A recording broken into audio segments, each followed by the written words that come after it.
जिस प्रकार मैंने आपको बताया कि भगवान के कितने विवाह हुए, 16,108। 16,108 भगवान के विवाह होते हैं। अब आगे जो है भगवान श्री कृष्ण इंद्र से युद्ध करके पारिजात का वृक्ष जो है अपने द्वारिका में लेकर के आते हैं और वहां रूपित कर देते हैं। पारिजात का वृक्ष वहां स्थापित कर देते हैं। अब सुखदेव जी महाराज राजा परीक्षित को बताते हैं कि कृष्ण के जो बड़े भाई थे, कौन थे? बलराम जी।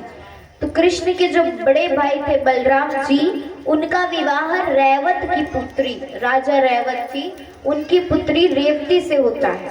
तो रेवती जो है ना 60 फीट ऊंची थी। अब यहाँ पर जो राजा रैवत है, तो सतयुग में एक बार सभागढ़ चल रहा था और वहां जो है देव सभा में नाच गान का आयोजन हो रहा था। तो जब कार्यक्रम संपन्न हुआ तो ब्रह्मा जी ने राजा रैवत से कहा कि तुम अपनी पुत्री रेवती का विवाह कृष्ण के जो बड़े भाई है बलराम जी से शीघ्र अतिशीघ्र करवा दो। तब रैवत ने बलराम जी से विवाह करवाया अपनी पुत्री रेवती का। और मैंने आपको बताया कि रेवती जो है 60 फीट ऊंची थी। तो बलराम जी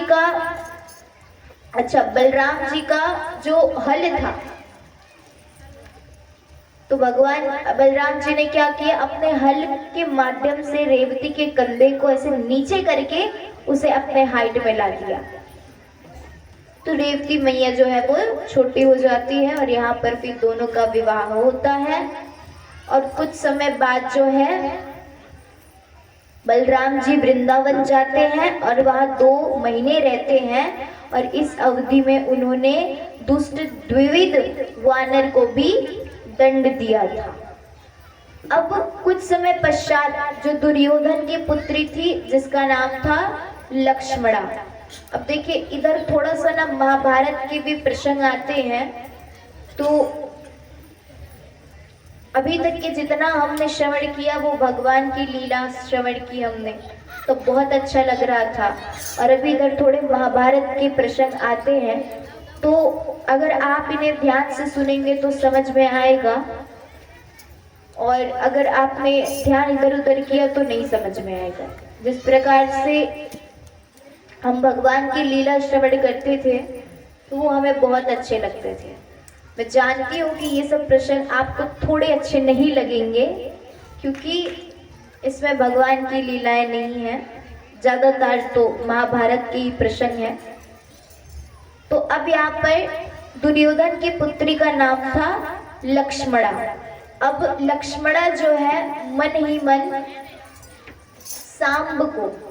सांब नाम का जो व्यक्ति था, जो लड़का था, तो लक्ष्मणा मन ही मन सांब को जो है अपना पति मान चुकी थी। तो बलराम जी को खुश करने के लिए शकुनी के समझाने पर दुर्योधन ने अपनी पुत्री लक्ष्मणा का विवाह जो है सांब के साथ संपन्न किया। सांब के साथ लक्ष्मणा जी का विवाह हुआ। इसके बाद सुखदेव जी महाराज पौंड्रक वासुदेव की कथा बताते हैं। तो पौंड्रक वासुदेव जो है वो भगवान का डुप्लीकेट थे। तो भगवान का डुप्लीकेट रूप धारण करके वो घूमा करते थे। तो कृष्ण जो है वो एक अन्य माता से उत्पन्न हुए थे, पौंड्रक वासुदेव। अब वो पूर्व जन्म में विष्णु के सुभद्र नामक द्वारपाल थे। तो शापवश द्वापर में श्रीगाल नाम के वो जो है काशी नरेश बन गए थे। अब वासुदेव के पुत्र होने के कारण श्रीगाल अपने आप उत्तराधिकारी मानता था। अब यहाँ पर जो श्रीगाल था वही पौंड्रक वासुदेव था, और वो क्या करता था, वो अपने आप को श्री कृष्ण जैसे बना लिया था। पूरा का पूरा भगवान श्री कृष्ण की तरह उसने अपने आप को बना लिया था, और मैं ही असली वासुदेव हूँ ऐसा करके वो घूमा करता था। और फिर भगवान श्री कृष्ण ने वो पौंड्रक वासुदेव का उद्धार किया। अब इसके बाद भगवान जो है वो जरासंध वध का सुखदेव जी महाराज प्रसंग बताते हैं। सुखदेव जी महाराज बताते हैं कि इंद्रप्रस्थ में जो युधिष्ठिर है वो यज्ञ करवाना चाहते हैं और इसी कारण जो है वो कृष्ण को भी आमंत्रण करते हैं यज्ञ में युधिष्ठिर। तो भगवान इंद्रप्रस्थ आते हैं और यहाँ पर वो उनके यज्ञ में भाग लेते हैं, लेकिन एक तरफ जो है 20,180 राजा भगवान श्री कृष्ण के पास आते हैं और आकर के प्रार्थना करते हैं, विनती लेकर के आते हैं कि हे प्रभु, हम जो है ना जरासंध के बंदी गृह में कैद हैं, तो जब आप जो है जरासंध का जल्द से जल्द उद्धार करें, आप उसका वध करें, तब हम मुक्त हो पाएंगे। जरासंध जो है बड़ा शक्तिशाली, बड़ा बलशाली राजा था और उस समय बोला जाए तो उससे बलशाली कोई भी राजा नहीं था। अब भगवान भी सोचते हैं कि जब हम इंद्रप्रस्थ आ चुके हैं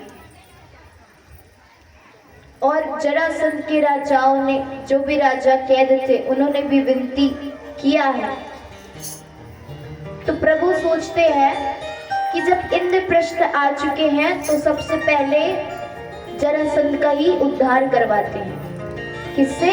भीम से। तो भीम से जरासंध का वध करवाएंगे, भगवान सोचते हैं। अब यहाँ पर इंद्रप्रस्थ में आकर के प्रभु नकुल सहदेव को एक दिशा में, राजाओं को युधिष्ठिर, ये सब जो है ये एक दिशा में भेज देते हैं और स्वयं भगवान श्री कृष्ण, अर्जुन और भीम, ये तीनों जो है मिल करके जरासंध के पास जाते हैं। जरासंध के पास जाते हैं ब्राह्मण का वेश धारण करके। तो जरासंध हालांकि श्री कृष्ण से शत्रुता रखता था, परंतु वह दानी प्रवृत्ति का था। उनके दरबार में, उनकी सभा में कोई भी ब्राह्मण आते थे, वो हमेशा उन्हें संतुष्ट करके ही भेजता था। जो भी ब्राह्मण जरासंध से जो भी मांगा करते थे, जरासंध उन्हें दे करके भेज देता था। और ये जान करके